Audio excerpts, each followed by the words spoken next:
Et bonjour à vous, bienvenue dans les Chroniques Ludiques. Aujourd'hui, on va se retrouver pour un déballage, unboxing de Kradia Wild Hunt Festival. C'est un jeu issu d'un KS, donc oui, vous ne rêvez pas, les KS continuent d'arriver. C'est fou. Bon, faut savoir que celui-ci, je l'ai acheté fin juin l'année dernière, il devait sortir en décembre. Et comme absolument tous les KS, il est en retard. Donc celui-là, voilà, 7 mois de retard et c'est loin d'être le pire, croyez-moi. Bon, toujours est-il qu'il vient d'arriver, Kradia Wild Hunt Festival. Donc qu'est-ce que c'est que ce jeu? C'est un jeu de plateau façon JRPG. C'est un jeu coopératif du type, on va dire, du boss rush. Donc on va fracasser du boss.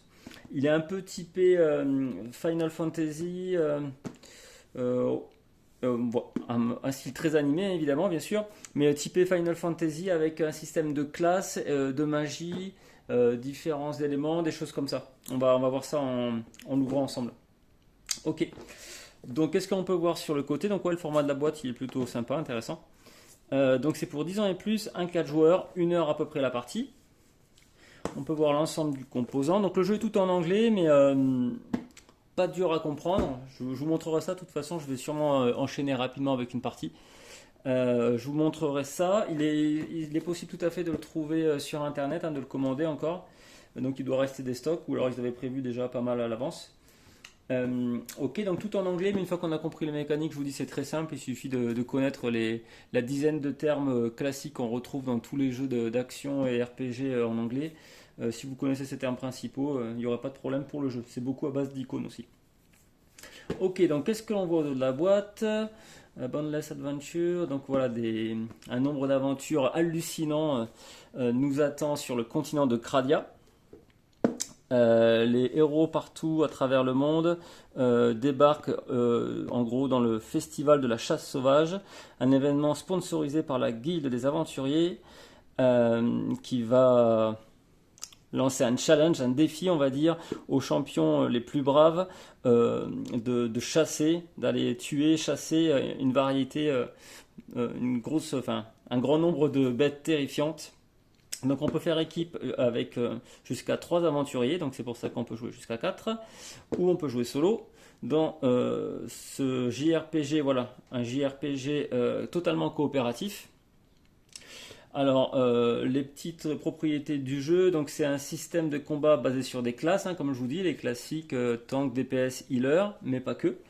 Un système de progression de personnages, plusieurs modes de jeu, un peu de narration entre les batailles. Bon, là, c'est sûr que forcément, si l'anglais c'est pas du tout votre force, ça sera un petit peu moins intéressant pour vous. Et un niveau artistique qui claque tout. En gros, avec ma traduction à la franglais. Allez, très bien. Donc on va essayer de déboîter ça. Il faut vraiment que je me trouve quelque chose pour m'aider, parce que les plastiques, c'est pas toujours évident. Alors, qu'est-ce que l'on a? Donc ça, c'est vraiment l'édition du Kickstarter de base. Et il existait donc quelques petits add-ons, comme l'essentiel des Kickstarter maintenant aujourd'hui. J'ai pris juste les démons. Alors bon, est-ce que j'ai bien fait? J'en sais rien. Ils sont choux, je vous les montrerai, mais bon. Est-ce que ça vaut le prix? J'en sais rien. Je crois que le jeu de base, je vais dire une bêtise, 30 euros peut-être, à peine plus. Et je crois que les dés, c'est 10 ou 15 euros. Rien que les dés, mais bon, voilà. On est faible, c'est comme ça, on est tous pareils. Alors, on va déboîter. Qu'est-ce que l'on trouve à l'intérieur?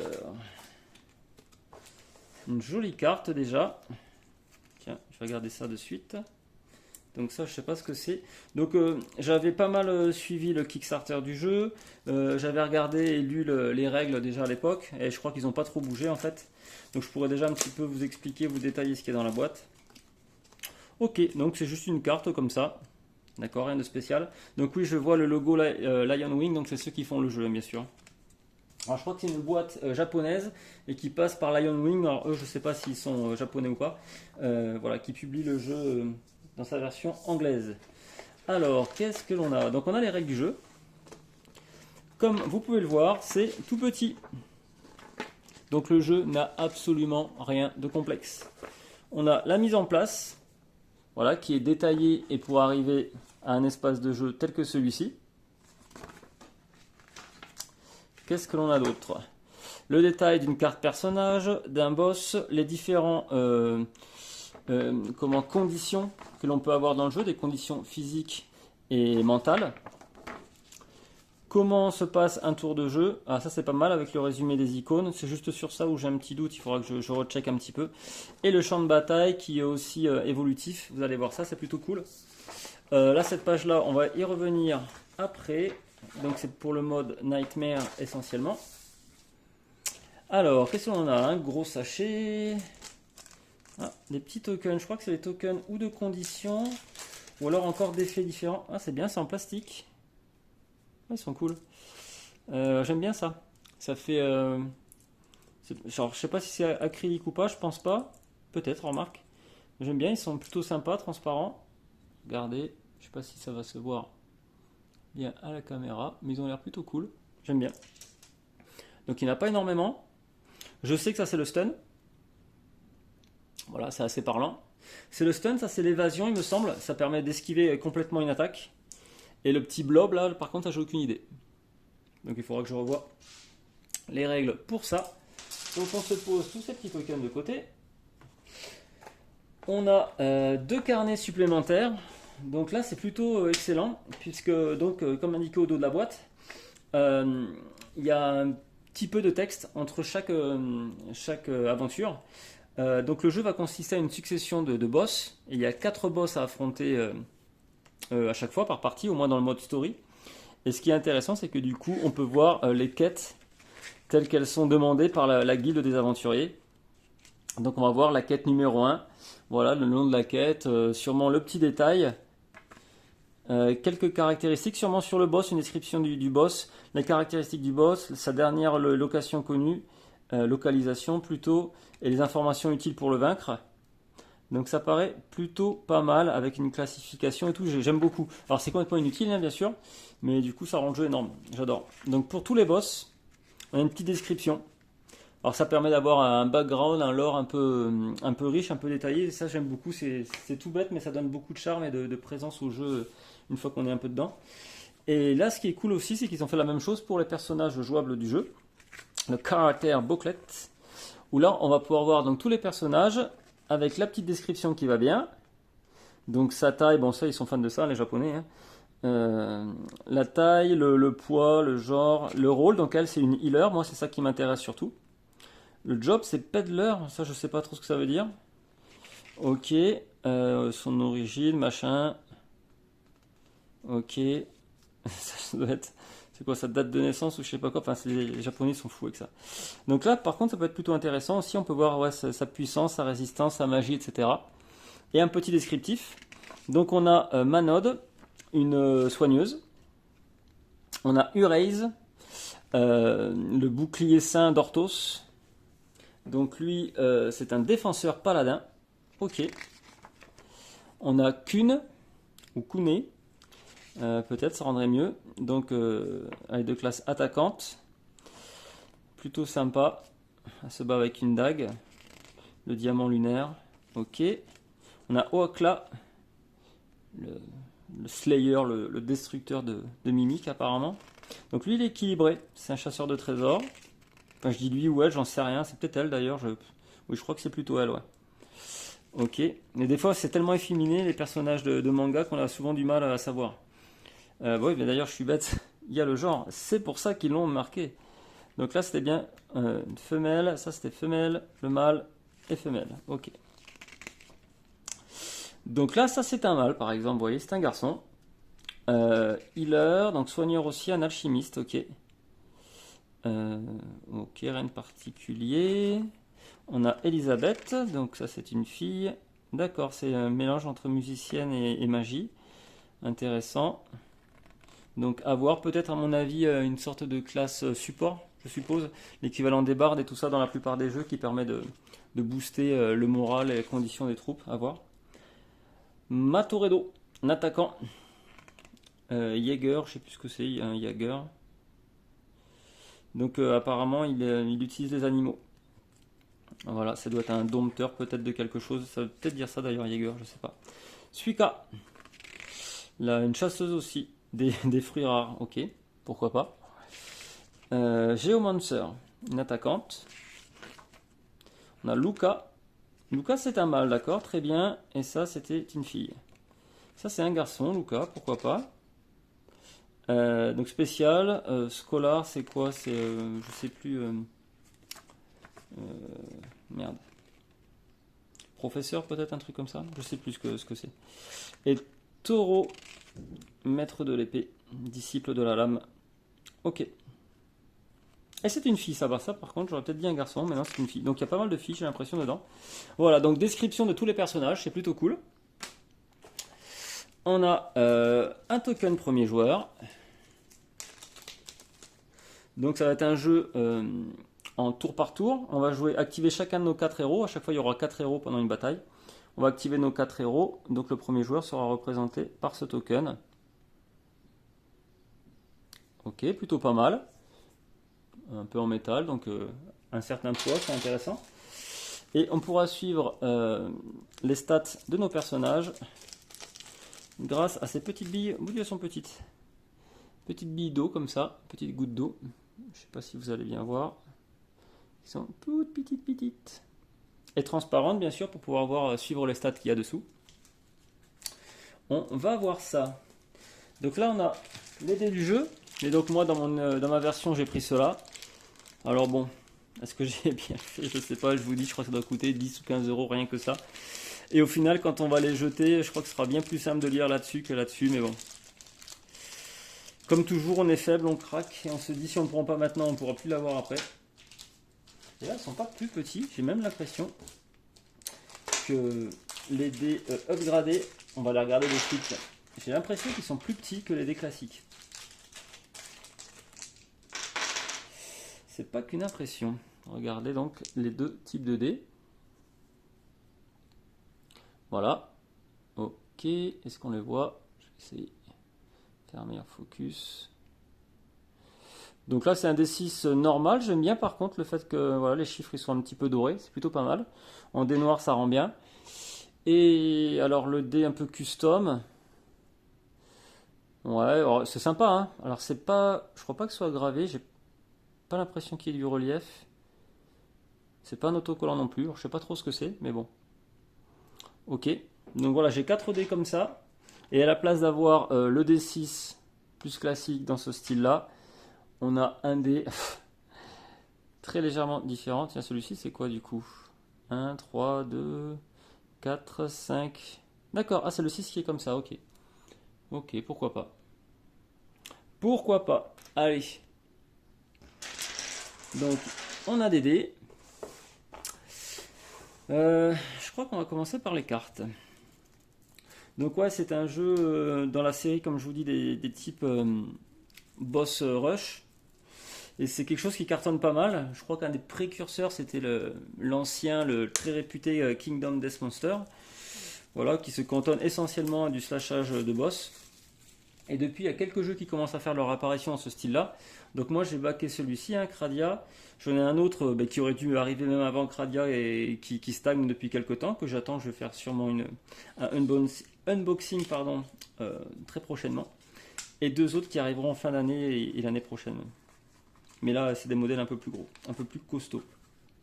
Donc une jolie boîte. Donc ce qui est plutôt pas mal, c'est que ouais, tout ce qu'ils ont fait, c'est plutôt en bonne qualité. Une jolie boîte. Alors ça, voilà, c'est les cartes de terrain. C'est avec ça qu'on va pouvoir faire évoluer le champ de bataille. Chaque tour, on va tirer une carte comme ça. Donc lune, étoile et soleil qui va donner un petit bonus ou un malus au champ de bataille. Donc ça peut être pas mal, surtout pour la rejouabilité. Très intéressant. Qu'est-ce que l'on a d'autre? Qu'est-ce que c'est que ça? D'accord, c'est une invocation. On peut invoquer une sorte de chevalier, de l'horloge, quelque chose, un horloger, un truc comme ça, je sais pas. D'accord, c'est une carte de Luca apparemment. Ok, il faudra que je vois. Ça, je connaissais pas.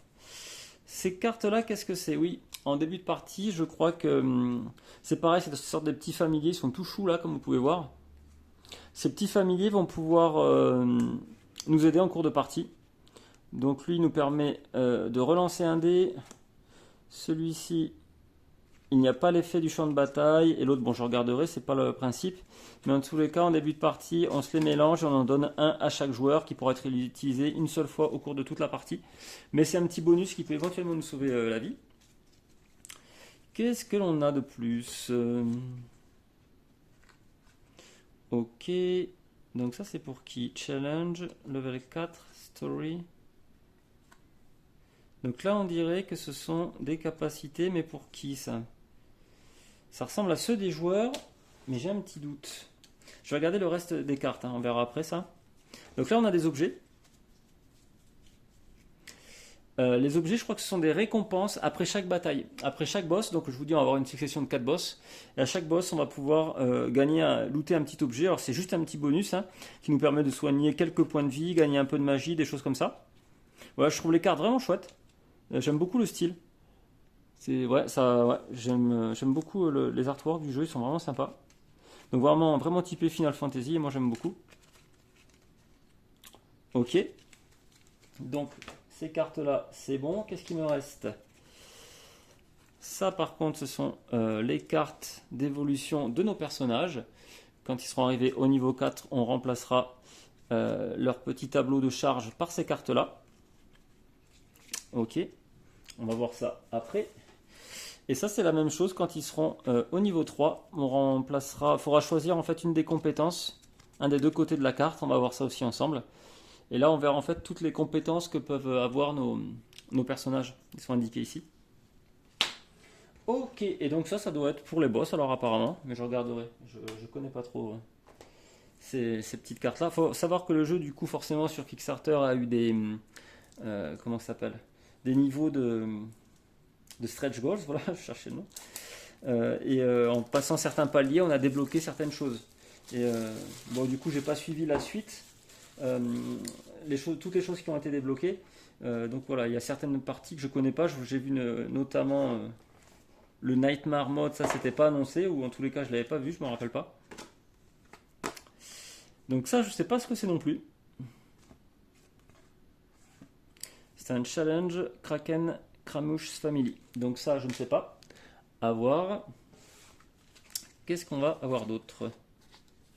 Il y a un système d'achievements qu'ils ont rajouté aussi en cours de route. Ça, c'était même après les stretch goals. Hein. Ils ont fait ça pendant la production du jeu. Donc voilà, c'est un petit système de succès, tout bête, mais qui est toujours sympa. Donc à voir.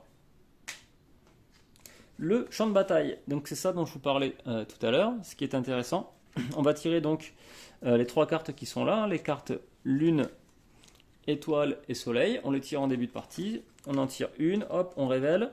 Le tour d'après, on en tire une autre, etc. Et ça va nous faire glisser, par exemple là, avec le Soleil, Étoile et Lune, ça va nous faire glisser le long de cette colonne. Et du coup, donner des bonus ou des malus à chaque tour. Dès qu'on arrive en bout à la Lune, on recommence là. Et on remélange les 2 autres cartes et on continue à glisser comme ça et on fait notre petit tour. Voilà le concept du jeu qui permet d'avoir un champ de bataille évolutif, c'est plutôt pas mal. Et d'accord, on en a un autre exprès pour le mode cauchemar. Alors on va voir après ce que sont que les modes. Ça, je vais mettre ça de côté pour l'instant.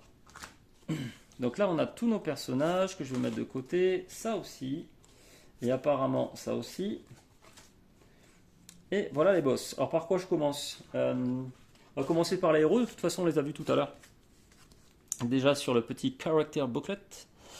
Donc les différents héros du jeu qui sont là. Donc c'est sympa. Au dos de leur fiche de personnage, on peut voir l'image complète. C'est bien sympa. Donc Uraze le paladin. Alors comment ça fonctionne hein, très rapidement, une petite carte comme ça. D'ailleurs j'aime beaucoup la qualité est très bonne de la carte, je trouve. Ouais, vraiment sympa. Donc on a notre petit logo qui va bien. Avec le nom, on voit qu'on est un paladin de type défenseur. Hop, je vais voir si le focus se fait à peu près. Ici c'est notre jauge de points de vie. Donc lui commence à 12 points de vie. Et là on a nos premières compétences. Alors quand on commence au niveau 1, et je ne sais pas si vous allez le voir, mais on voit une compétence niveau 1, c'est-à-dire bouclier titan.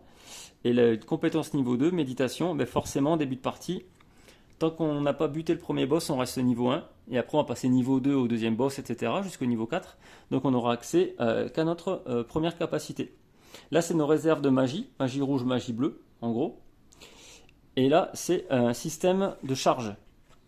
Donc dans le jeu, on peut soit attaquer, faire une attaque tout court sur un adversaire, ça lui fait un point de dégâts, soit utiliser une de nos capacités, soit lancer un D6 et puis réaliser l'action qui découle du dé. Alors pas qu'il y a un système, on peut revenir sur les chiffres précédents également, on verra ça en cours de partie. Mais voilà le concept du jeu et c'est comme ça que fonctionnent tous les personnages. On a aussi donc des petits espaces pour voir l'évolution, comment on appelait ça, des propriétés en gros physiques et mentales. Voilà, pour savoir s'ils ont été empoisonnés, s'ils ont été endormis, paralysés, et des choses comme ça. Donc ça, on peut le suivre également dessus directement. Ok, et c'est là-dessus qu'on va rajouter du coup les petites cartes qu'on a vues tout à l'heure. Par exemple, ce ne sera pas sa carte à lui, mais une fois qu'il sera passé au niveau 4, on va remplacer cette carte et mettre le niveau 4 qui est là. Et c'est la même chose pour ses stats. Une fois qu'il est passé au niveau 3, donc vous voyez que le niveau 3 pour l'instant, il n'y a rien. Mais quand on va passer au niveau 3, on va devoir choisir le côté de la carte qu'on veut lui adjoindre et on pourra le poser dessus. En même temps, c'est bien, ça fait monter les capacités d'écran en dessous, d'écran inférieur, c'est plutôt pas mal. Donc voilà comment ça fonctionne à chaque fois. Donc je vais passer rapidement au travers toutes les cartes pour le fun. Vous voyez un petit peu le genre de capacité de personnage et tout ça qu'on peut avoir. Ce qui est pas mal, c'est qu'ils sont tous résistants à un élément particulier. Donc ça peut être sympa aussi, à une condition particulière. Et on a un système aussi d'amélioration de l'attaque principale. Au début, on fait qu'un dégât, puis plus on monte là-dessus, plus on pourra faire de dégâts. Ok, ah bah c'est lui qui a l'invocation du chevalier horloger, je sais pas quoi. Ouais. Intéressant, intéressant. Ok. Donc je fais un petit peu le tour rapidement des différents persos. Et voilà, ça c'est fait. Donc on a les persos qui sont là. On va passer maintenant au boss. C'est ça qui nous intéresse. Donc le concept, comme je vous dis, c'est de passer à travers 4 boss. On commence forcément par un boss de niveau 1. Donc là c'est un 4 celui-ci. D'ailleurs, il y a beaucoup de 4. Ah mais c'est les challenges. J'ai pas pris les bons. Parce que donc il y a 3 modes de jeu, un mode story, un mode challenge et un mode nightmare. Donc on va s'occuper pour l'instant des boss en mode challenge. Donc c'est en mode story, pardon. Donc on reconnaît le mode ici et le niveau du boss. Donc le premier boss qu'on va devoir affronter, par exemple, ce sera celui-ci. Alors il y a dans les règles, il y a les deux axes possibles. Voilà, en story mode, on le reconnaît, hop, ici, tout en bas. Voilà, il vous indique les deux cheminements possibles pour le story mode. Alors je sais pas si, donc en fait, ce sont l'enchaînement des 4 boss. Comme vous pouvez le voir, il y en a 2 de niveau 1, 2 de niveau 2, 2 de niveau 3, 2 de niveau 4. Je ne sais pas après si c'est possible de switcher, peut-être que oui, à voir. Mais voilà, donc là ils vous disent par exemple que le premier boss dans la version dans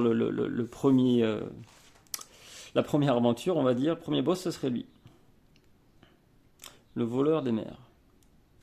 Ok, donc lui c'est un niveau 3, défenseur stoïque. Destructeur interdimensionnel, j'adore. L'apôtre du chaos. Alors lui, Bloodthirsty, j'imagine que c'est quelque chose avec le sang. Mais savoir ce qu'il fait, je sais pas trop. Une sorte de... Ah non, c'est une sorte de loup de pierre ou je ne sais quoi, moitié végétal. Un cerbère mais à 2 têtes seulement. Le Behemoth volcanique, il est tout chou celui-là. On a presque pas envie de le frapper quoi. Pourtant c'est un niveau 4. Ok. Et l'ombre du poison ou l'ombre empoisonnée. Donc voilà, on a les 2 sets de 4 boss. Ah d'accord, mais c'est sûrement par couleur. J'imagine que ça doit être 1, 2, 3, 4, ouais ça doit être ça. Le story mode, premier cheminement possible. Avec ces 4 là, peut-être une version facile entre guillemets. Et peut-être vu la couleur et l'autre qui est plus rouge, ça ne m'étonnerait pas que ce soit une version plus hardcore de ce côté-là. Voilà, donc c'est plutôt sympa, ça permet d'avoir une rejouabilité là-dessus, avec des cheminements différents. Mais ils n'ont pas fait que ça. Donc, comme je vous dis, mode story, on passe à travers les 4 boss. Mais vous pouvez faire, si vous voulez, le mode challenge. Donc le mode challenge va reprendre les 4 mêmes boss. Et en fait, ce qui est trop cool, c'est qu'ils ont un peu changé le dessin, l'artwork, pour le rendre plus épique, plus agressif. Et au moins les couleurs, il faudrait que je vois du coup s'il y a des changements dans les positions et tout. Mais du coup là ce que vous faites, vous n'avez un seul combat. Il y a un seul boss à affronter et vous commencez direct au niveau 4. Donc ça permet de gagner du temps si vous voulez faire une partie peut-être un peu plus courte mais avec un challenge un peu plus sévère. Donc c'est plutôt super sympa d'avoir fait ça. Alors je sais pas s'il est possible de faire la même chose, les 4 à la suite, mais bon normalement non, c'est vraiment juste un one shot. Hein. Donc je vais essayer de voir s'il y a une différence. Je vais regarder l'apôtre du chaos. Donc là cette fois-ci c'est le Dark Chaos. Alors forcément les stats n'auront rien à voir, hein, parce que lui il passe de niveau 1 au niveau 4. C'est sûr que ce ne sera pas pareil. Au niveau artwork par contre c'est exactement la même chose. Ouais, il n'y a que les couleurs qui changent, ok. Il n'y a que les couleurs. Donc là on a sa piste de points de vie, hein, vous l'aurez sûrement compris. Donc lui il commence là, 40 points de vie, il faut l'amener à 0 pour le battre. Et à son tour, pour savoir ce qu'il fait, le boss c'est très simple. Suivant le nombre de points de vie qu'il a, il va s'arrêter sur un certain nombre de petits carrés que vous voyez là, comme ça. Ok. Et bien dans ce cas-là, c'est le nombre de dés qu'il va jeter et le résultat des dés va lancer son attaque qu'il y a sur le côté. Un système hyper simple pour jouer les boss, enfin pour tout jouer tout court. Donc ça c'était le mode story, ça c'est le mode challenge. Donc on peut regarder ça aussi rapidement. Donc moi j'adore les dessins, ils envoient, ils claquent hein, quand même. Voilà par contre notre petit... C'était le lapin de tout à l'heure ça? Lui il a changé par contre. Lui il n'a rien à voir pour le coup. Lui n'a rien à voir. Ah oui d'accord, et là il est en mode très vénère. Ou alors c'est le contraire. En tout cas ça claque, il y en a plusieurs qui se retournent. Ok, c'est plutôt pas mal. J'aime. Celui-là a changé aussi. Hein. C'était pas comme ça en version normale. Mais bon, je regarderai ça un peu plus en détail. Et on a un dernier mode de jeu qui ressemble un peu au mode challenge. Ça sera un seul combat également. Mais cette fois-ci, donc c'est le mode Nightmare. Et on peut voir là du coup le boss a carrément deux fiches à lui tout seul. Alors je sais pas s'il se retourne, je pense que oui. Je pense qu'en fait il doit avoir deux phases. Une première phase comme ça, puis quand vous l'avez battu, en tous les cas une première phase comme ça, et quand vous l'avez battu, vous retournez sa fiche. Et alors là c'est la même chose, donc c'est un seul combat, mais à la place d'avoir 4 personnages, on va en avoir 8, ou plus ou moins. En fait on va en avoir 4, mais qui auront chacun un assistant. Donc c'est plutôt super, parce que ça permet un tas de combinaisons différentes, et ça a l'air vraiment épique. Donc j'aime bien qu'ils aient fait ça version blanc et noir, j'aime beaucoup, je trouve ça a beaucoup de charme.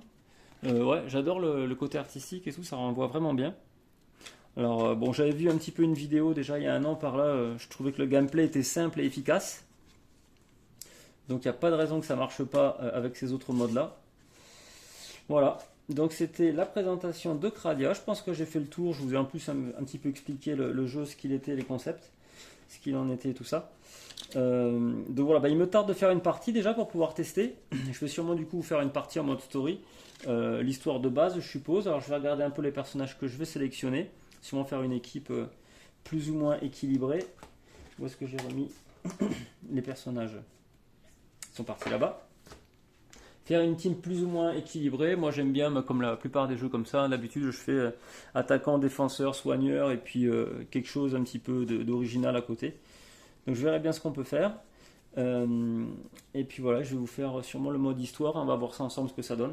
Bon, en tous les cas, plutôt content. C'est, je vous dis, un jeu vraiment pas cher pour du Kickstarter. Hein. Généralement, Kickstarter, c'est autour de 80 € le jeu et sans prendre les extensions et sans prendre la version collector, sans compter les frais de port qui sont maintenant complètement astronomiques, la TVA qui est rajoutée. De toute façon, un Kickstarter en dessous de 120-150 €, ça n'existe quasiment plus. Je parle en vrai jeu, pas en petite boîte comme celle-ci. Hein. Donc voilà. Là je suis bien content du coup d'avoir ça à un prix tout à fait raisonnable. Ça a l'air bien complet, avoir pas mal de rejouabilité. Donc il me tarde de l'essayer, de voir un peu ce que ça peut donner. J'espère qu'il y aura pas mal de challenges justement, mais bon, j'en doute pas une seconde. Et voilà, j'espère que cette vidéo vous a plu. Voilà, je vous dis à très bientôt. Et puis je vous fais une partie sûrement dans la foulée du jeu pour vous montrer un petit peu voilà, comment ça tourne. Allez, des bisous tout le monde, bye bye.